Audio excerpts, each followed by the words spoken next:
galera, beleza? Graças a Deus, para honra e glória de nosso Jesus Cristo, estamos aqui mais uma vez nessa história maravilhosa que mudou a humanidade, meu Deus! E graças a Deus, estamos aqui agora no último capítulo, capítulo 21 do livro de João. E verdadeiramente esse capítulo é um capítulo extremamente incrível, porque Jesus ele disse que ia vir, ele veio, Jesus disse que ia ser rejeitado pelos seus, ele foi rejeitado pelos seus. Jesus disse que iria passar por uma dor terrível, né, uma aflição muito grande antes de sua morte, e ele passou. Jesus falou que iria ser pendurado no madeiro, né, seria morto em uma cruz, e assim foi. Ele foi morto em uma cruz, mas ele garantiu que iria ressuscitar, e justamente Jesus ressuscitou. E aí nós estamos agora nesse contexto, onde Jesus ele volta para aparecer para os discípulos e mostrar a obra do Senhor toda completa, e mostrar que verdadeiramente Jesus é o rei prometido, o Messias prometido, aquele que os profetas falaram, aquele que a própria lei do Senhor já tinha predito, aquele que tem o nome escrito antes da fundação do mundo. Jesus é esse rei, Senhor e Deus Todo-Poderoso. E justamente nós estamos aqui nessa... Hoje, se Deus quiser, né, é o penúltimo vídeo, né, dessa série maravilhosa que mudou a humanidade. João, capítulo 21. Literalmente é o último capítulo, né, do livro de João. E vamos lá, se Deus quiser, no próximo vídeo, né, a gente aí finaliza essa série maravilhosa. Inclusive, aproveitando que você está aqui, curte aqui para chegar em mais gente esse vídeo aqui, para que verdadeiramente Jesus possa chegar em mais pessoas. Porque assim, o que eu posso fazer é o que eu estou fazendo aqui agora, para honra e glória de nosso Jesus Cristo. Agora, eu não posso fazer mais do que isso. Aí cabe a você. Quando você curte aqui, justamente o algoritmo entende, ó, isso aqui é um conteúdo legal, vamos passar para mais gente. E, consequentemente, Deus, ele sabe que você curtiu e ele vai te recompensar. Eu não posso te recompensar, eu nem te conheço, né? Queria muito, né, poder conversar com você e tal, mas enfim. Mas Deus conhece você. Deus sabe que você fez algo, não para mim, gente, pelo amor de Deus, para mim não, mas sim para Deus. A honra e a glória para Ele, para a honra e glória dele, para o crescimento do reino dele. E verdadeiramente, quando você clica no curtir aqui, Jesus ele sabe disso. E ele vai chegar em mais pessoas através da sua vida. E é isso, vamos começar aqui esse capítulo maravilhoso que mudou a humanidade. Meu Deus. Jesus e a pesca maravilhosa. João capítulo 21, versículo 1 ao versículo 14. Versículo 1. Depois disso, e aí é todo aquele contexto de aparecer aos discípulos e dizer que felizes são os que não viram e creram. Olha que coisa linda. Jesus apareceu novamente. E aí você vê, Jesus apareceu novamente aos seus discípulos, à margem do mar de Tiberíades. Isso aqui é bem interessante porque assim, o mar de Tiberíades, era até para eu ter pegado uma foto, né, para mostrar para vocês, mas é uma lagoa, não é um mar necessariamente. Eles chamam de mar porque é uma lagoa muito grande, que não dá até, a depender da distância, não dá nem para ver outra margem. Então realmente é uma lagoa muito, muito grande e também profunda. E nessa lagoa, muito grande e profunda, tem muitos peixes. E justamente o contexto é esse. Por isso que eles chamam de mar de Tiberíade. Porque realmente parece um mar, mas na realidade é uma lagoa. E justamente a margem do mar de Tiberíade. E foi assim. Isso aqui é muito interessante. Porque quando fala, quando está escrito assim, foi assim, é justamente João ele dando o relato do que aconteceu de fato. Não é assim ele construindo uma história, uma narrativa, não. Ele só está lembrando do que aconteceu de forma autêntica, de forma verdadeira, de forma simples, honesta, entende? Então, assim, isso é muito legal. Esse foi assim, isso mostra realmente que ele estava narrando algo que aconteceu. E de forma ali no fluxo do negócio, sabe? Ele só estava lembrando e foi assim. E bora continuar. Vou mostrar como é que foi. Vamos continuar. O mar como lugar de revelações e milagres. Isso aqui é fantástico. O Mar Vermelho é o palco. O Mar Vermelho é o palco da revelação poderosa de Deus. Quando ele abre caminho para Israel e derrota os egípcios. Isso aqui é fantástico porque, assim, naquele contexto onde Israel estava sendo escravo do Egito e Deus vai lá e liberta Israel usando Moisés, justamente nesse contexto Deus usa o quê? Deus usa o Mar Vermelho para poder mostrar a grandeza dele e poder salvar ali o povo dele. E justamente derrotar os egípcios. Tanto que o Egito, depois daquela grande derrota, nunca mais se reergueu como um dia foi.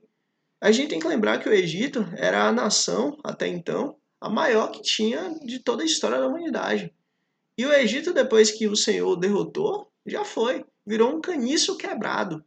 Ou seja, uma vara quebrada que não serve, que não tem força, que não tem força realmente. E aí justamente isso é Deus mostrando que quando ele opera, já era, muda tudo. Quando ele abre uma porta, já era. A porta foi aberta por Deus e ninguém fecha. E quando ele fecha uma porta, já era. A porta foi fechada por Deus e ninguém abre. Agindo Deus, ninguém consegue impedir. Vamos continuar. Salmos capítulo 77, versículo 19. Tu abristes caminho pelo mar, tua vereda pelas águas poderosas, e ninguém viu as tuas pegadas. Olha que coisa linda. O Senhor, ele fez coisas maravilhosas. Pelo mar ele abriu caminho. Tua vereda pelas águas poderosas. Gente, vamos parar e pensar. Imagina que o Mar Vermelho, ele tinha, digamos, eu não sei, era para eu ter olhado isso, né? Foi um regular nas suas Cristo, mas o Mar Vermelho tinha uma profundidade muito grande.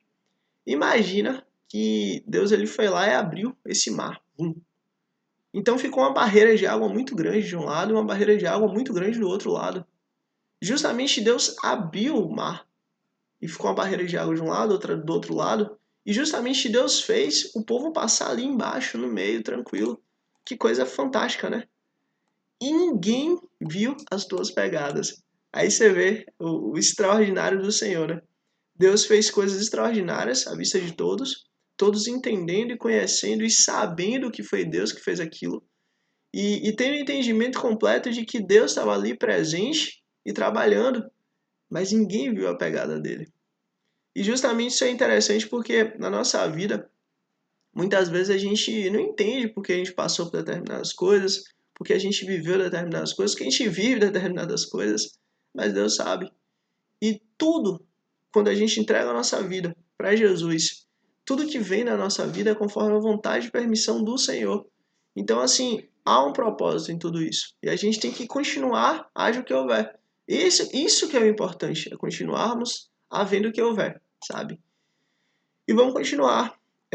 Ninguém viu as suas pegadas. Jesus aparece à margem do mar de Tiberíades, outro nome para o mar da Galileia, revelando-se ressuscitado. Olha que coisa linda. Jesus ele aparece agora não mais como homem normal aqui, mas agora como homem ressuscitado. Olha que coisa incrível. Homem esse que entrava a porta trancada, homem esse que comia, homem esse que mostrou ali seu buraco nas mãos, nos pés, do lado, homem esse que ainda assim estava ali ensinando e guardando e protegendo e fazendo parte da vida dos discípulos. Que coisa incrível, né? Jesus aparece ressuscitado, revelando-se ressuscitado. Assim como Deus se revelou no mar, no Êxodo, Jesus também se revela no mar, agora como Redentor ressuscitado. Olha que coisa linda. Não só como o Deus Todo-Poderoso, mas como o Deus Todo-Poderoso que venceu a morte. Porque há uma diferença muito grande entre Jesus quando antes dele ressuscitar e Jesus depois dele ressuscitar. Antes dele ressuscitar, a gente sabia que a promessa é essa, dele ressuscitar e dele vir, né? O corpo do Messias não sofrer decomposição, como está escrito. Mas a partir do momento que ele ressuscita, já não há mais dúvida de nada. Absolutamente nada. Porque ele cumpriu. Então, assim, é muito diferente quando a gente começa a entender Jesus já nesse segundo processo, que ele já ressuscitou. E justamente ele ressuscitou para que a gente pudesse ter fé de que nós iríamos ressuscitar também por causa dele. que nós iríamos ressuscitar também porque ele ressuscitou. De que nós iríamos, ou de que nós iremos ressuscitar também porque ele venceu a morte. Então, assim, a partir do momento que a gente tem um entendimento de que Jesus venceu, isso muda tudo. Não só para aqueles que estavam ali, mas para nós. Porque não há mais morte, não há mais destruição para nós, não há mais um caminho que nos leva ao inferno para nós. Pelo contrário, hoje há Cristo. Como o apóstolo Paulo diz, o viver é Cristo e o morrer é lucro. Por quê? Porque o Senhor já venceu por nós. Vamos continuar. Restauração após a queda. Jonas capítulo 1, versículo 1 ao 10. Jonas, após fugir da missão de Deus. Qual foi a missão de Deus? Deus chegou para Jonas e falou assim, Jonas, você vai para Nínive. Nínive, por sua vez, é a antiga Babilônia. Você vai para Nínive e lá você vai pregar para aquele povo. Por quê? Porque aquele povo vai ouvir a palavra do Senhor e vai se arrepender. E justamente Jonas não queria fazer isso. Jonas, talvez porque Jonas, alguém da Babilônia, alguém dos ninivitas fez algum mal para ele, para a família dele, ou alguém que ele conhecia, ou simplesmente por medo mesmo, porque os babilônios, eles eram muito terríveis, os ninivitas eram muito terríveis, eles colocavam mesmo terror em todos que estavam ali na região. Então Jonas não queria que a palavra do Senhor fosse pregada ali e eles viessem a se arrepender.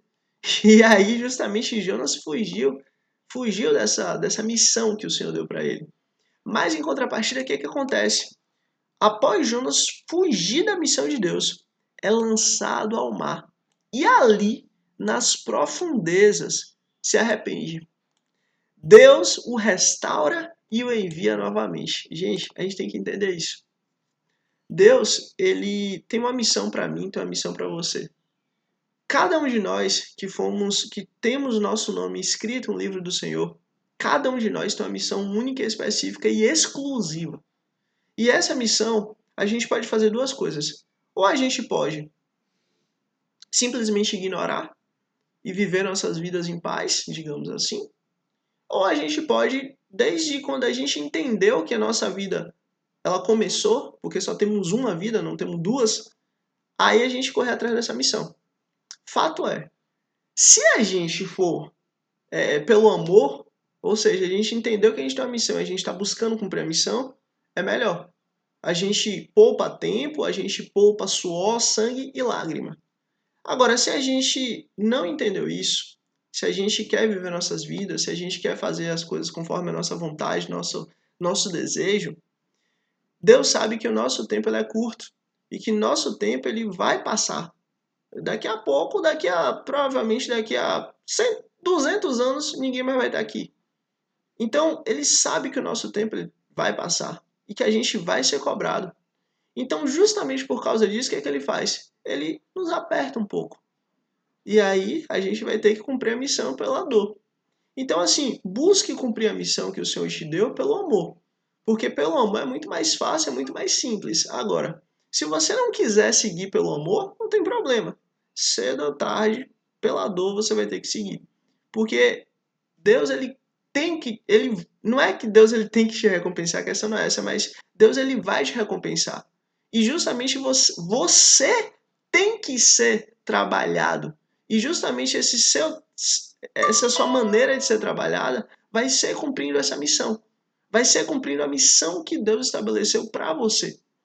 Moisés ele não estava pronto quando ele viu a sarça ardente e simplesmente Deus falou assim, Moisés, vem. Ei, Moisés, ele não estava pronto ali. Mas Moisés, ele se tornou pronto quando ele estava andando com Deus. Ou melhor, no decorrer da caminhada com Deus, foi que Moisés foi se preparando. Então, assim, há uma diferença muito grande em a gente achar que a gente tem muito tempo, e é justamente o que Satanás quer fazer na nossa mente, achar que nós somos eternos nessa vida, para a gente entender que nós não somos eternos nessa vida e que nós precisamos cumprir a nossa missão. E a partir do momento que a gente entende que nós não somos eternos nessa vida, que a gente tem que cumprir a missão, tudo muda. Porque Deus ele vai dar meios e formas e tudo que a gente precisa para que essa missão seja cumprida, na base do amor. Agora, se a gente não quiser, a dor vai chegar. E quando a dor chegar, o bicho pega. Porque vai ser muito mais difícil. Então, vai pela palavra, siga pela base do amor. É muito mais fácil. Restauração após a queda. Jonas, após fugir da missão de Deus, é lançado ao mar e ali nas profundezas do mar se arrepende. Deus o restaura e o envia novamente. Pedro, após negar Jesus 3 vezes. E aí você vê isso aqui que é complicado, porque assim, Pedro, ele foi o único ali, né, que pelo menos tomou a iniciativa e falou assim, olha, Jesus, eu dou minha vida pelo Senhor. Se preciso, eu dou minha vida pelo Senhor tranquilo. Vou com o Senhor até o fim. E aí Jesus falou, ô Pedro, tu me negarás antes que o galo cante 3 vezes. Então assim, para Pedro era um nível muito pior, porque ele garantiu com a palavra dele. Ele garantiu, dando a palavra dele, que ele não negaria o Senhor. E justamente foi o que aconteceu. Pedro, após negar Jesus 3 vezes, encontra-se novamente com ele. Nesse cenário, à beira-mar. Ponto de seu chamado original, refletindo o padrão bíblico de queda e restauração. E é justamente isso que eu quero, né, só a gente rapidão falar a respeito disso. Deus é um Deus de princípio. Deus ele não erra em te colocar em determinados locais. Deus ele não erra em ter te colocado no país onde você nasceu, falando a língua que você fala, com a família que você tem. Talvez para você não seja bom, não seja legal, talvez você quisesse, ou você queria que fosse de outra forma, de outra maneira, mas a realidade é, Deus não erra. Pelo contrário, Deus ele sabe tudo do jeito certo. E ele faz tudo do jeito certo. Agora, pelo fato de nós buscarmos a ele, ou não, é isso que vai fazer com que a gente consiga viver bem ou não. Porque a nossa real identidade ela está em Cristo. Nós só podemos entender quem somos, ou qual a nossa missão, ou o que devemos fazer, se nós conhecermos a Cristo e buscarmos conhecer a Cristo. Caso contrário, a gente não vai se conhecer. Vou dar um exemplo. Por exemplo, você quer casar com alguém. Antes de você buscar alguém para você querer casar, pelo amor de Deus, busque conhecer o Senhor, busque conhecer Jesus, porque a sua real identidade está em Cristo, está em Jesus. O mundo, ele quer que você ache que você é de tal forma, que ache que você é de tal jeito, que ache que você faz as coisas de maneira X. Mas na realidade é o que o mundo quer colocar na sua mente. É o que o mundo quer te passar. Mas a sua identidade real, quem conhece é Jesus. E no decorrer do tempo que você conhece Jesus, é que de fato você reconhece a sua real identidade. Porque justamente é Jesus que vai mostrar quem de fato você é. E vai trabalhar em quem de fato você é. Então Pedro estava justamente nesse cenário. Ele estava com Jesus, andando com Jesus, vivendo com Jesus. E justamente ele voltou para onde? Bora pescar. Por quê? Porque é o que ele conhecia, é o que ele sabia. Ele passou aqueles 3 anos e meio ali totalmente assim, em um mundo absurdamente diferente do qual ele vivia. Então, meio que agora, ele está voltando para o mundo que ele conhecia. Mas justamente Cristo não quer que nós vivamos no mundo que a gente conhece. Mas Cristo quer que a gente viva no mundo que Cristo fez para nós. Cristo quer que a gente viva no mundo que o Senhor estabeleceu para que a gente possa viver. Cristo quer que a gente viva em um mundo novo. Novos céus e nova terra, não só na eternidade, mas novos céus e nova terra hoje. Por quê? Porque o pão nosso de cada dia é hoje. Então, assim, o que o Senhor tem para nós, a gente vai experimentar na eternidade, sim. A gente vai experimentar na eternidade também. Mas Ele também quer que nós vivamos todos os dias uma vida nova. Não uma vida conforme o mundo, mas uma vida conforme o Senhor. E justamente Cristo está aqui mostrando para Pedro, olha Pedro, eu te chamei. O meu chamado por você, ele é verdadeiro. Meu chamado por você, ele não acabou. Meu chamado por você, ele não teve fim quando você me negou. Meu chamado por você não foi ali até o Getsemane, quando a gente estava junto ainda e você puxou a espada. Não. Meu chamado por você é por toda a eternidade, Pedro. Toda a eternidade. E quando a gente começa a entender que Jesus, ele fez o que fez de forma individual, isso muda tudo. Jesus, ele não fez o que fez de forma... Claro, ele fez para todos aqueles que creem nele. Mas para mim, na minha realidade, eu no meu mundo, ele fez para mim. E para você, na sua realidade, no seu mundo, ele fez para você. Então, quando a gente começa a entender que Jesus fez o que fez de forma individual, isso muda tudo. E é o que Jesus está falando para Pedro. Olha, Pedro, eu fiz o que fiz para que você tenha a vida. E para que você viva a sua real identidade. Pedro, após negar Jesus 3 vezes, encontra-se novamente ali, com ele, nesse cenário à beira-mar. Ponto de seu chamado original, refletindo o padrão bíblico de queda e restauração. A chamada de discípulos como repetição profética. Deus compara seus servos a pescadores. E esse termo é muito interessante porque, assim, quando Jesus ele fala assim, olha, vocês agora são pescadores de homens. Se a gente parar para pensar, né, quando a gente não entende muito o Senhor, a gente acha que, basicamente, nós temos o livre-arbítrio. Não, porque é o livre-arbítrio, porque é o livre-arbítrio.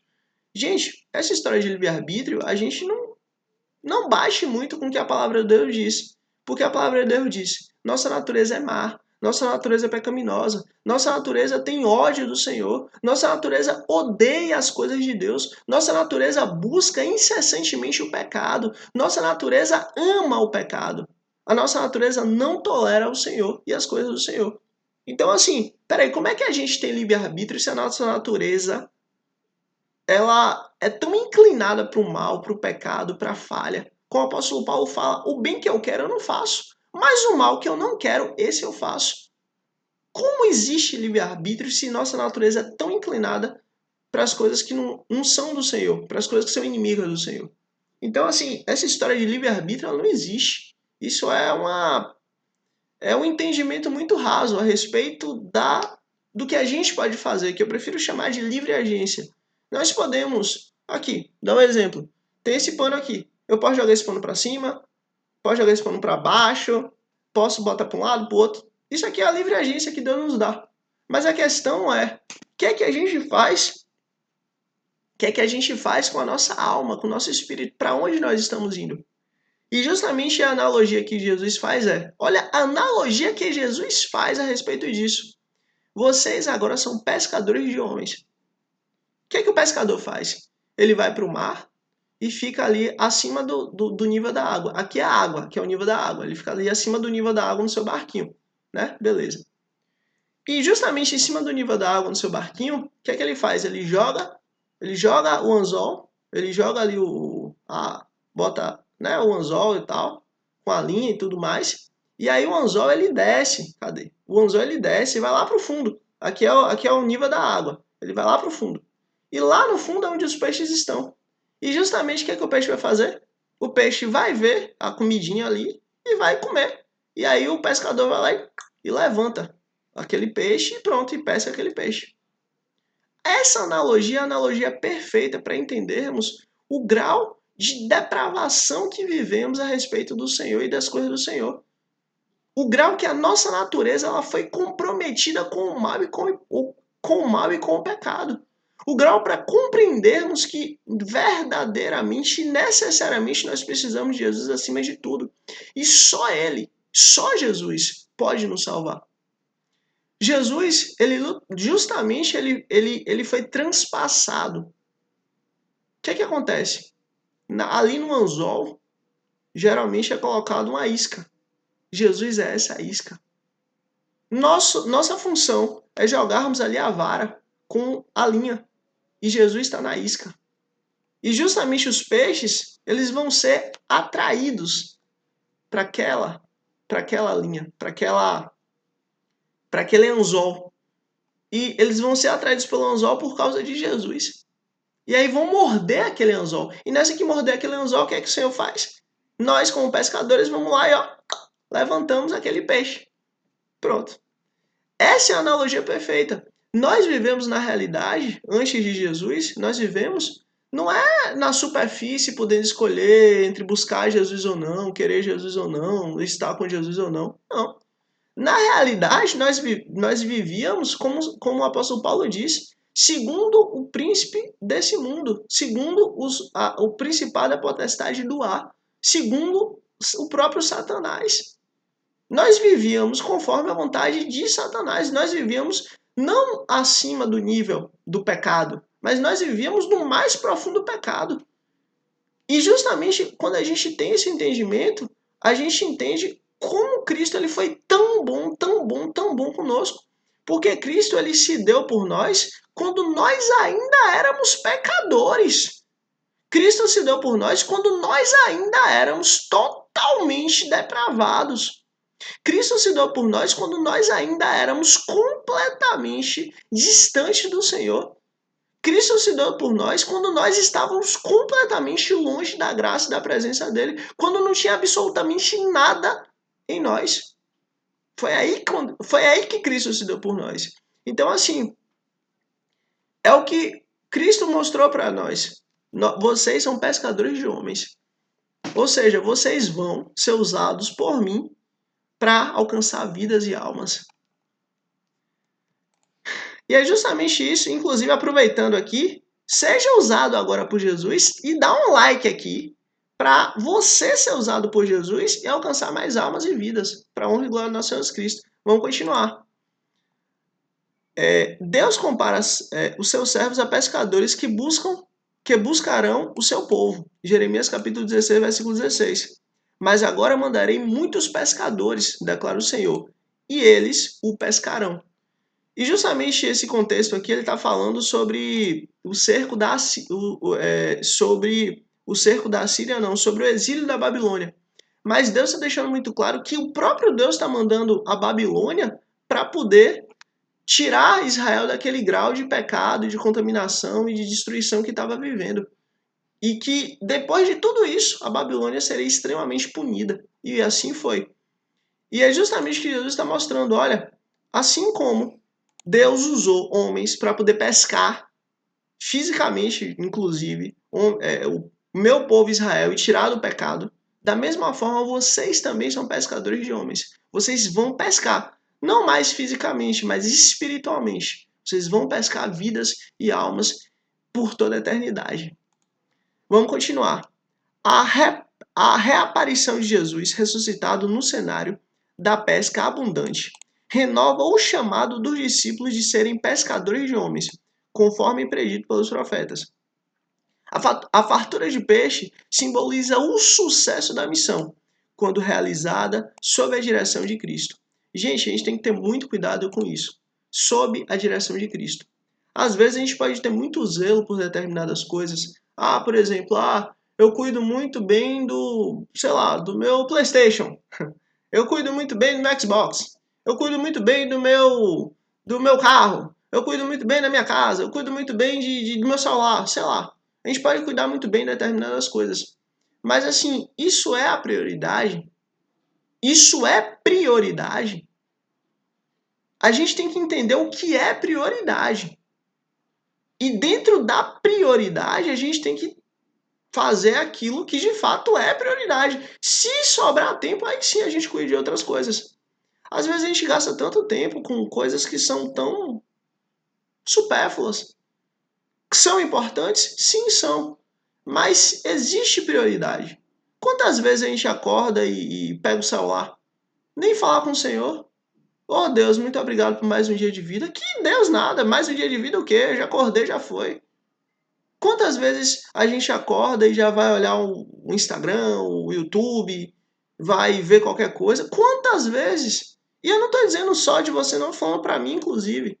Quantas vezes a gente acaba dando dedicação e tempo e nossa vida, e nosso dinheiro e nossa saúde em coisas que não vão nos agregar nada. Sendo que a palavra do Senhor, provavelmente naquele dia a gente nem leu. Sendo que provavelmente naquele dia a gente nem falou com o Senhor. Sendo que naquele dia a gente nem nos abriu para quem Deus é. nem pediu a Jesus para entrar na nossa vida. Jesus fala: eis que estou à porta e bato. E esse que abrir, entrarei, cearei com ele comigo. Quantas vezes Jesus bate na nossa porta e ele quer justamente bater na nossa primícia, para justamente abençoar todo o nosso dia. Quantas vezes Jesus quer nos dar a primícia e a gente não quer? A gente rejeita, a gente vai ver uma coisa, vai ver outra, já acorda já com alarme, já tá saindo e já tá se arrumando para sair, já tá saindo, já tá... Quantas vezes? Justamente Jesus, ele quer de nós só uma coisa. Ele quer que nós demos para ele nossa primícia. Ele quer que nós venhamos a, ó Jesus, obrigado por mais um dia, eu te amo. Eu não posso falar muito com o Senhor, mas eu te amo. Ótimo dia. Um beijo, Jesus. Pronto, acabou. Só isso. E justamente aqui está a importância da gente ter uma direção no zelo que a gente tem. A gente tem que ter cuidado no tempo que a gente tem, nas coisas que a gente vive. Claro, os discípulos estavam ali fazendo algo errado? Claro que não. Os discípulos estavam ali pescando, trabalhando, certo, honesto, é isso aí, glória a Deus. Melhor do que estar fazendo qualquer outra coisa. Só tem um problema. Foi o que Jesus mandou? Jesus mandou ir pescar? Não. Jesus mandou esperar. Jesus mandou ficar junto. Jesus mandou orar. Jesus mandou buscar ele. Mas enfim, vamos continuar. Versículo 2. Versículo 2. Eita, eu acho que vai demorar um pouquinho. Versículo 2. Estavam juntos Simão Pedro, Tomé, chamado Dídimo, Natanael de Caná da Galileia, e os filhos de Zebedeu, e 2 dos outros discípulos. Versículo 3. Vou pescar, disse Simão Pedro. É justamente Simão Pedro, né? Que era o mais velho, o cabeça. Ele justamente falou, vou pescar, pronto. Aí todo mundo, e eles disseram, nós vamos com você. Inclusive Jesus e Simão Pedro eram os mais velhos. E aí, justamente na ausência de Jesus, ficou Simão Pedro ali para comandar o grupo, né? Os amigos de Jesus. E aí, justamente, Simão Pedro falou, vou pescar, pronto. Os outros falaram, opa, vamos pescar. Vamos com você. Eles foram, entraram no barco, mas naquela noite não pegaram nada. E aí você vê, naquela noite não pegaram nada. Gente, você sabe lá o que você passar uma noite inteira e não ter resultado nenhum daquilo? Olha, às vezes dói muito a gente trabalhar, a gente se dedicar, a gente se empenhar, a gente buscar fazer algo que inclusive é bom, que aquilo que eles estavam fazendo é algo bom. A gente se empenhar em fazer algo que é bom, mas a gente não vê resultado daquilo. Isso é muito ruim, isso dói, isso é muito difícil. Às vezes a gente até pensa, poxa, eu até queria fazer uma coisa que não desse tanto, mas pelo menos eu visse um mínimo de um fio de cabelo de resultado, do que eu estar aqui tentando fazer uma coisa boa, que eu sei que é boa para todo mundo, mas não estou tendo resultado. E aí justamente eles estavam com esse sentimento. Passaram a noite toda pescando e ó, não deu nada, não pegaram nada, meu Deus. A pesca infrutífera e a obra humana sem direção divina. Gente, sempre que a gente tenta fazer algo pelo nosso braço, pelo nosso esforço, pela nossa capacidade, a gente vai dar muito ruim. A gente vai cada vez de mal a pior. Todas as vezes que Israel tinha alguma capacidade, algum poder, alguma, como é que eu posso dizer, alguma superioridade em algo, Israel perdeu. Mas todas as vezes que Israel não tinha superioridade, todas as vezes que Israel não tinha capacidade, todas as vezes que todo mundo via que Israel já estava perdido, aí que Deus se apresenta e fala, opa, aqui que eu faço extraordinário. Porque nós temos que entender que as nossas lutas são as lutas que Deus escolheu para nós. Gente, no mundo aí fora, existem milhões de lutas que a gente pode travar. E a gente, inclusive, aos nossos olhos, podem ser lutas boas que a gente tem a travar. E eu também não vou dizer que é ruim, não. Existem muitas lutas boas a serem travadas. Agora, Deus quer que você lute essas lutas? É da vontade do Senhor que você trave essas lutas?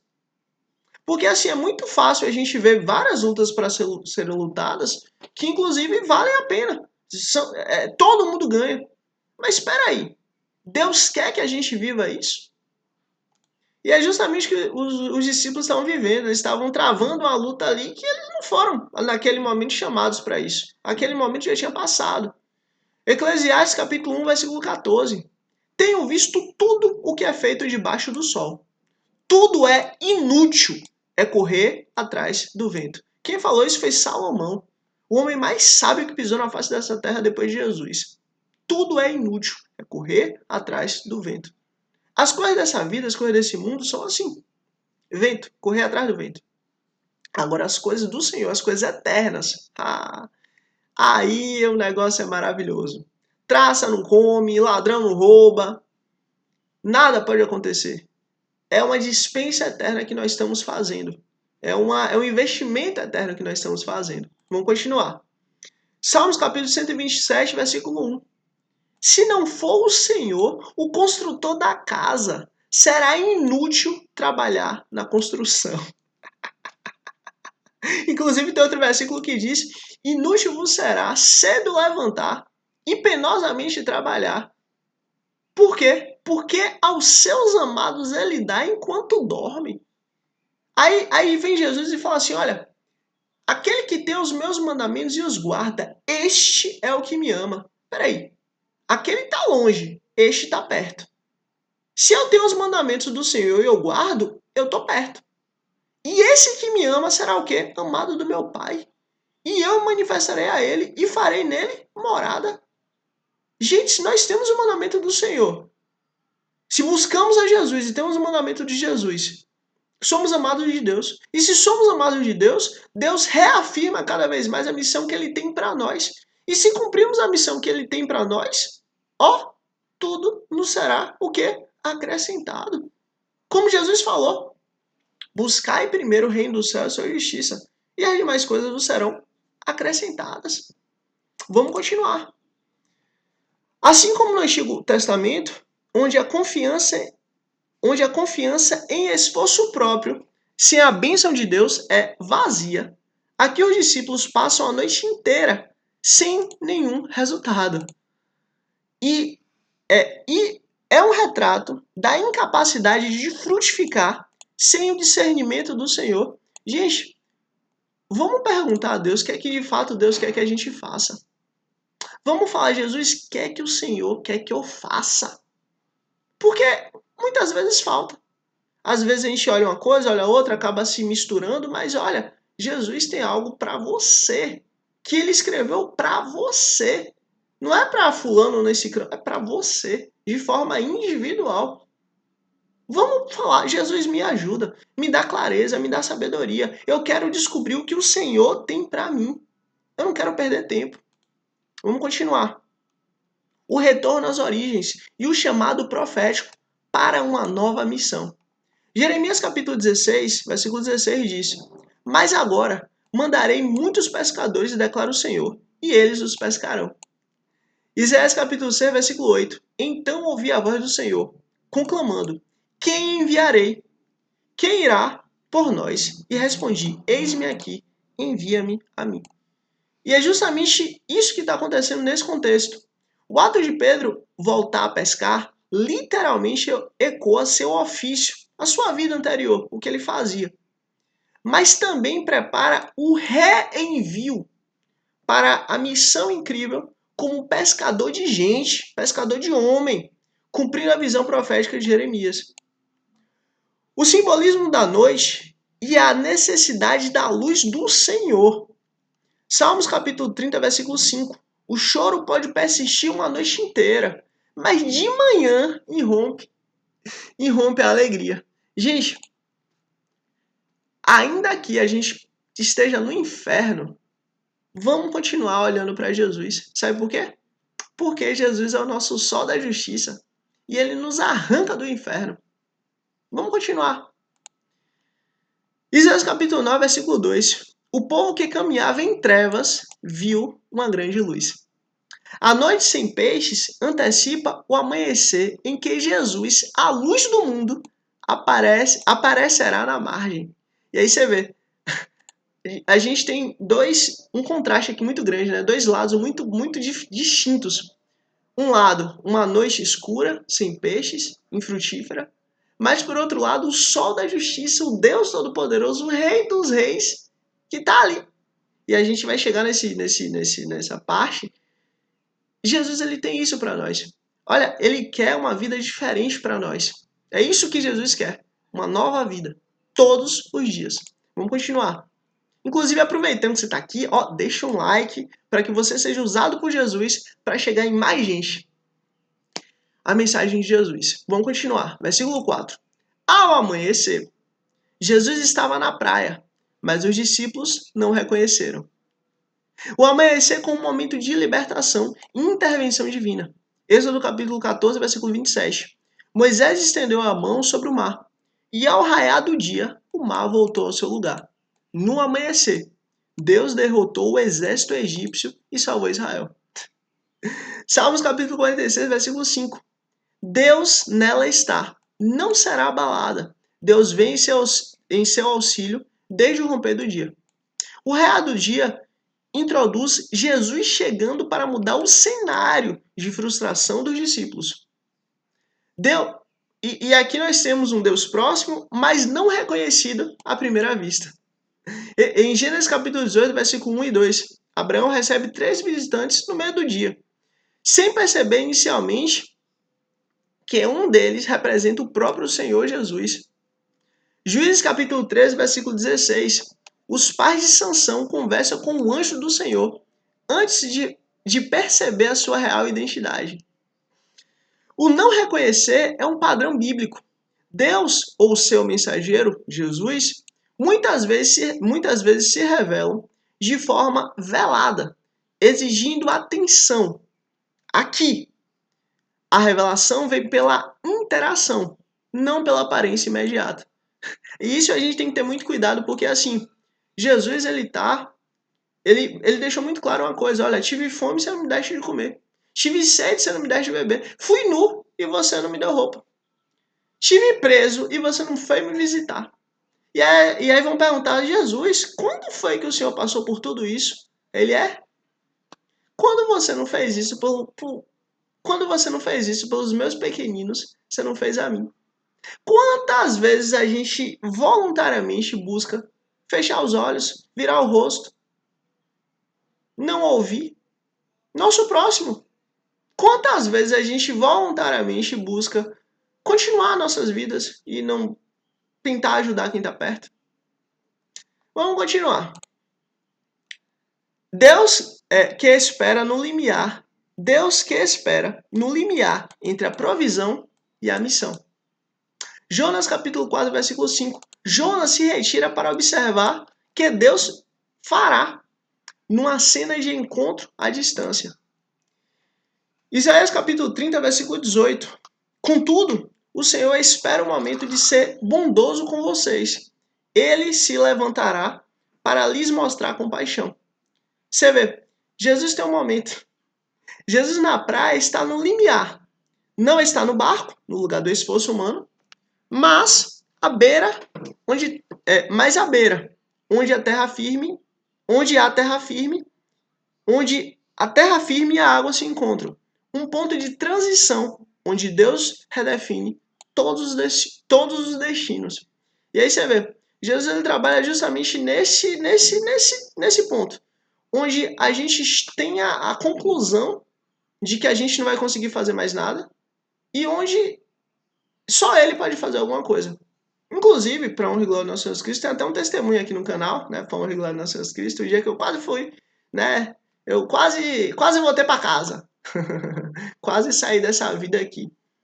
E justamente isso, eu só vinha lembrar de Jesus, claro, eu lembrava dele o tempo todo e tal, mas infelizmente, né, eu só vinha lembrar de Jesus depois, né. Aí eu, Jesus, socorro e tal, que aí eu comecei a clamar por ele. A gente tem que clamar por Jesus justamente quando tá tudo bem, tudo bom. Não quando as coisas vão de mal a pior, mas quando tá tudo bem, tudo bom. Quando tá tudo ótimo, Jesus, socorro. Ah, mas tá tudo ótimo, você tá pedindo ajuda de Jesus? Exatamente. Porque tá tudo ótimo. Porque tá tudo ótimo, eu sei que ele é presente. Inclusive, eu quero ajudar eu quero agradecer. Como assim ajudar e agradecer? Ajudar ele a me ajudar. Como assim? Eu estou em transformação. Eu estou passando por esse processo. Então eu quero que esse processo seja mais rápido. Socorro, Jesus. Mas está tudo bem, tudo bom? Claro. Ele está em transformação na minha vida e continua. Vamos continuar. Ele, versículo 5, Jesus, lhes perguntou: Filhos, vocês têm algo para comer? Eles responderam que não. Ele, Jesus, disse: Lancem a rede do lado direito do barco e vocês encontrarão. Eles a lançaram e não conseguiram recolher a rede. Tal era a quantidade de peixes. Deus pergunta para revelar e conduzir, não por ignorância. Gênesis capítulo 3, versículo 9. Mas o Senhor Deus chamou o homem, perguntando: Onde você está? Gente, Deus conhecia muito bem o jardim do Éden. Ele que fez. E conhecia muito bem onde Adão estava. Ele que fez. Mas ele pergunta onde você está para justamente dar a oportunidade a Adão de poder confessar. 1 Reis, capítulo 19, versículo 9. E a palavra do Senhor veio a ele. O que você está fazendo aqui, Elias?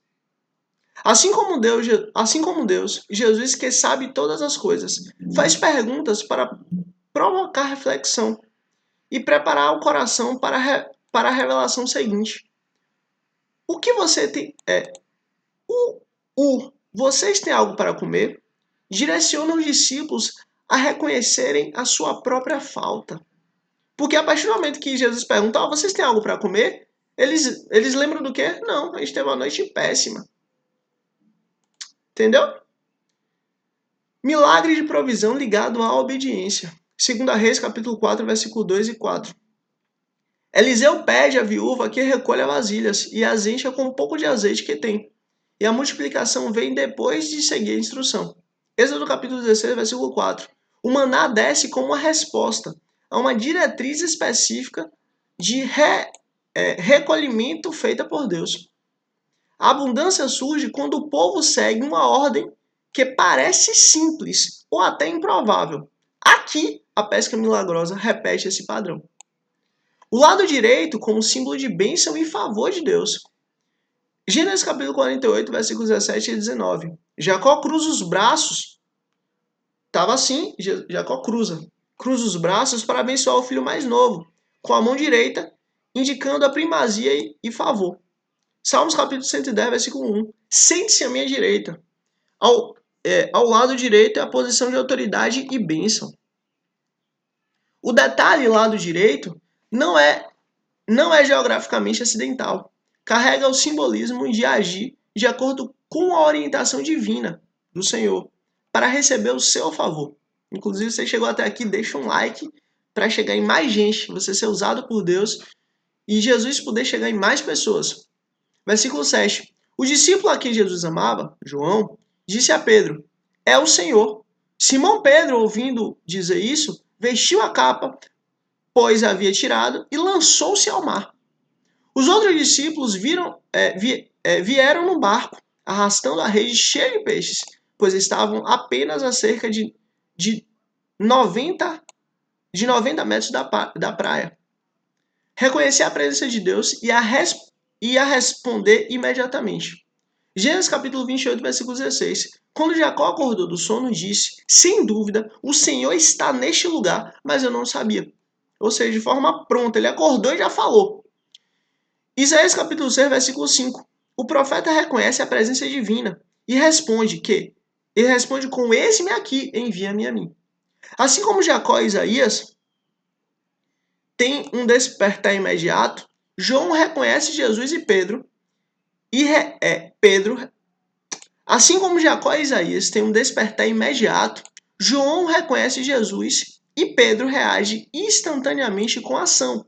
Não há demora quando se percebe o Senhor. Você vê, Pedro podia ter falado: é o Senhor Jesus, maravilha, de boa, pronto. Daqui a pouco eu tô chegando aí, Jesus. Não, ele já bota a capa e se joga direto. O gesto de preparar-se para o encontro. Êxodo capítulo 19, versículo 10 e 11. Antes de Deus se manifestar no Sinai, o povo deve se preparar e se purificar.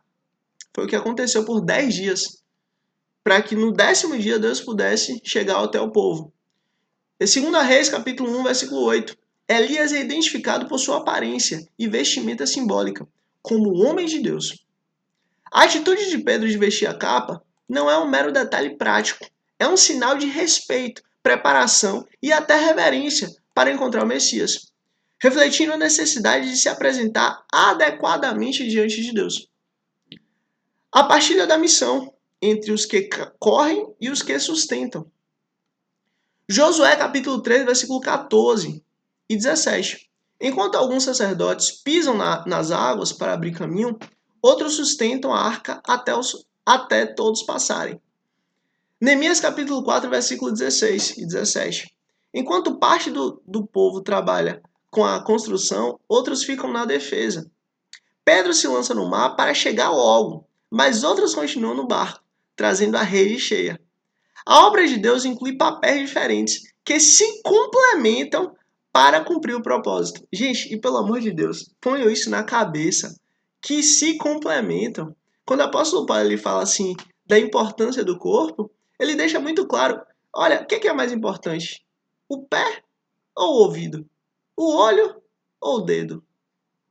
A mão ou a orelha? Gente, tudo é importante e fundamental. E justamente Deus ele mostra isso tanto do homem para a mulher, que o homem precisa da mulher, porque foi Deus que falou, olha Adão, você está faltando algo em você. Mas Deus, ó a história de mas Deus, eu estou aqui no jardim, eu tenho tudo. Eu sei que tem algo que falta em você. Foi lá e criou Eva. Que coisa linda. E justamente Eva tinha algo faltando nela, que era o cuidado, a proteção e a presença de Adão. E por causa disso, né, a gente está aqui. Mas assim como o homem precisa da mulher, a mulher precisa do homem. E ambos se complementam para Deus. E justamente na igreja, no corpo de Cristo, é da mesma maneira. Não há quem seja mais importante ou menos importante. Não há quem tenha mais importância ou menos importante. Todos são igualmente importantes, porque todos necessitamos da graça do Senhor. Apesar de termos papéis diferentes. Eu tenho um papel como homem e minha esposa, Pão Regular Nações Cristo, tem um papel como mulher. Então, assim, nós temos papéis diferentes. Agora, a questão é, e isso que é fundamental, nós temos que juntos nos complementarmos para o Senhor. Claro, tem momentos que eu não posso fazer o meu papel. Ela vai fazer. E tem momentos que ela não pode fazer o papel dela. Eu vou fazer. Então, nós nos complementamos para a glória do Senhor. E é justamente o que o Senhor quer nos ensinar sempre. Todos nós vivemos para Cristo. Todos nós nos complementamos para Cristo. Vamos continuar, por causa do horário. Versículo 9. Versículo 9. Quando desembarcaram, viram ali uma fogueira, peixes sobre as brasas e um pouco de pão. Aí você vê que coisa linda. Eles achando que iam ter que fazer uma fogueira, iam ter que botar o peixe sobre a brasa, iam ter que fazer o pão. Não. Quando chegou lá, já estava tudo pronto. Quando desembarcaram, viram ali uma fogueira, peixe sobre as brasas e um pouco de pão. Ou seja, quando a gente vai buscar Jesus, a gente acha que a gente tem que se preparar, a gente acha que a gente tem que fazer isso, aquilo, deixar tudo prontinho e tarará. Não. Jesus que já deixou tudo pronto para nós. Olha a diferença. É Jesus que já preparou tudo para nós. É Jesus que veio antes e já deixou tudo arrumado, preparado, bonito, limpo, do jeito correto para nós. Disse-lhe Jesus, tragam alguns dos peixes que vocês acabaram de pescar. Sabe por quê? Para justamente mostrar uma coisa. Olha, eu quero que o que vocês fizeram, vocês tenham a certeza que foi um milagre meu. Eu quero que vocês tenham entendimento que pela força de vocês, pelo esforço de vocês, vocês não iriam conseguir. E agora eu abençoei. Pronto, eu quero usar a bênção que eu dei. Para que vocês possam entender que fui eu que dei. Simão Pedro entrou no barco e arrastou a rede para a praia. Ela estava cheia. Tinha 153 grandes peixes embora houvesse tantos peixes. A rede não se rompeu.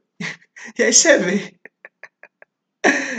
Eles passaram a noite inteira, nenhum desses peixes a rede pegou. Foi só Jesus, joga aí a rede pro lado direito aí.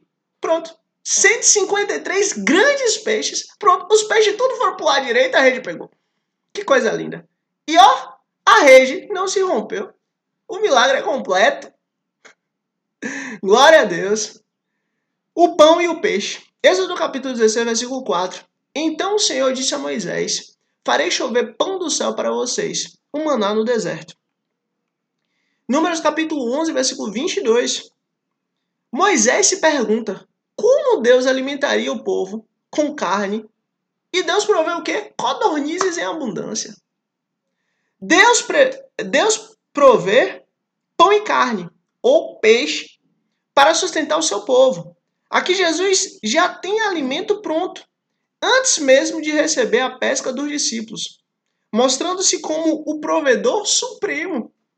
Gente, sempre que a gente dá aquilo que Deus nos deu, que na realidade a gente devolve a Deus, por exemplo, o dízimo, quando nós dizimamos, não é que Deus precisa do nosso dízimo, mas é para a gente reconhecer que foi Deus que nos abençoou. É para a gente reconhecer que a bênção de Deus chegou até nós. A gente devolve como forma de gratidão. Isso é fantástico. O fogo como um sinal de preparação e encontro com Deus. Êxodo capítulo 3, versículo 2 ao 4. Deus aparece a Moisés numa sarça ardente, em chamas, para chamá-lo à missão. 1 Reis,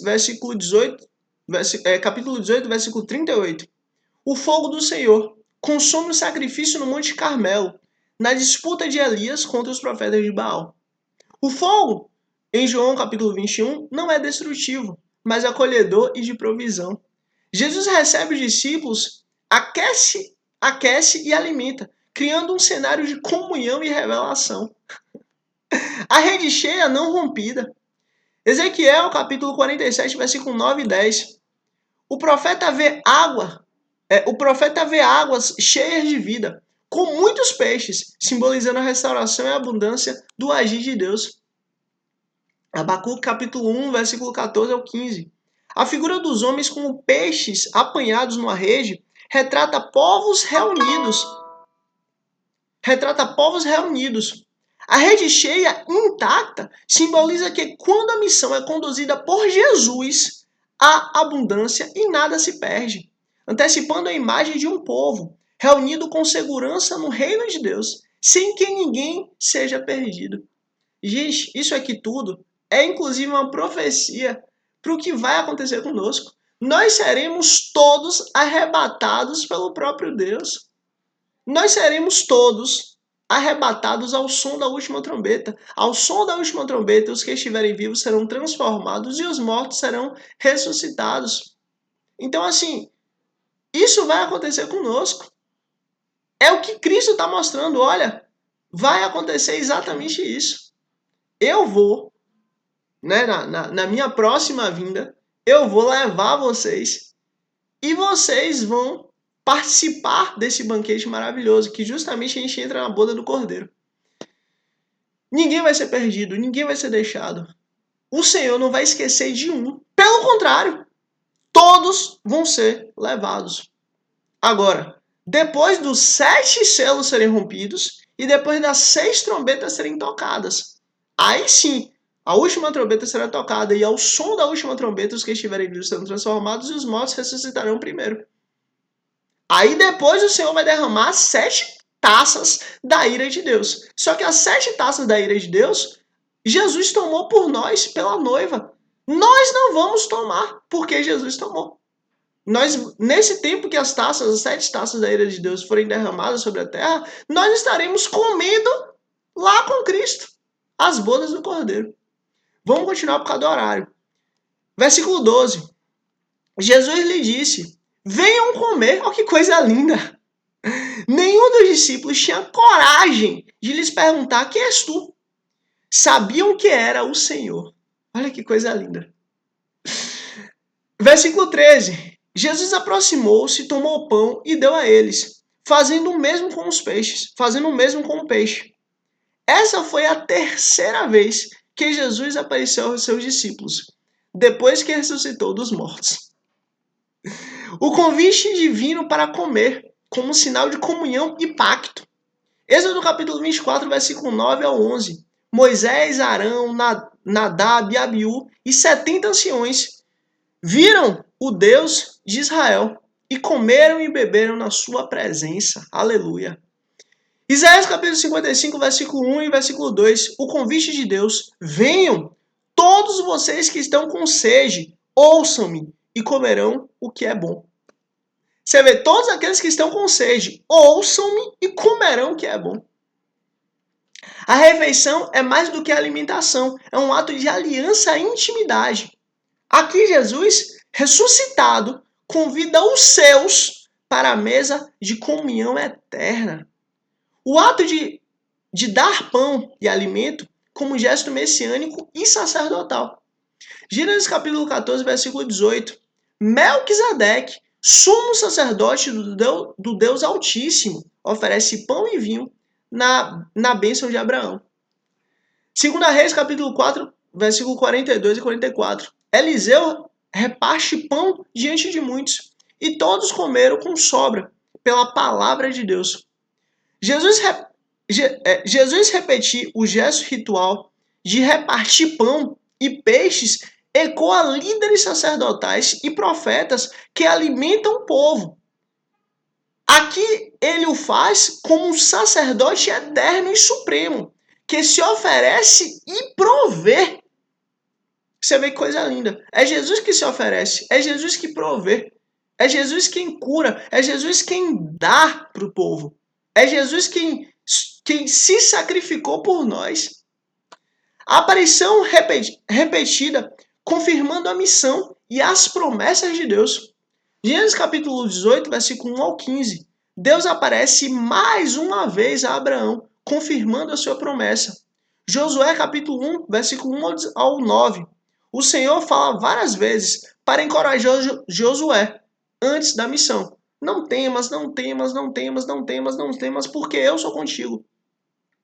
A terceira vez sublinha a intenção de Jesus em firmar seus discípulos na fé e no encargo missionário, como Deus fazia com aparições e confirmações aos seus eleitos. E para honra e glória do nosso Senhor Jesus Cristo, chegamos aqui na penúltima live, no penúltimo vídeo, que começou com live e agora é vídeo, para honra e glória do nosso Senhor Jesus Cristo, do livro de João. E se Deus quiser, para honra e glória do nosso Senhor Jesus Cristo, na próxima live, no próximo vídeo, vai ser a finalização do livro de João. João capítulo 21, Jesus restaura Pedro. E é isso. Se você chegou até aqui, muito obrigado em nome de Jesus. Curte aqui para você ser usado por Deus, para Jesus chegar em mais gente e abençoar mais gente, mais famílias de forma eterna. Olha que coisa linda. E se inscreve aqui para que na próxima live, no próximo vídeo, e a gente finalizar esse livro maravilhoso para honra e glória do nosso Jesus Cristo que mudou a humanidade, Jesus restaura Pedro, que é João capítulo 21, você ser notificado. E é isso. Mais uma vez, muito obrigado a você que chegou até aqui. Curte aqui para chegar em mais gente. E é isso. Bora que Deus é bom, que importa. Tamo junto em nome de Cristo Jesus. E é isso. Jesus é bom o tempo todo. Glória a Deus. Amém.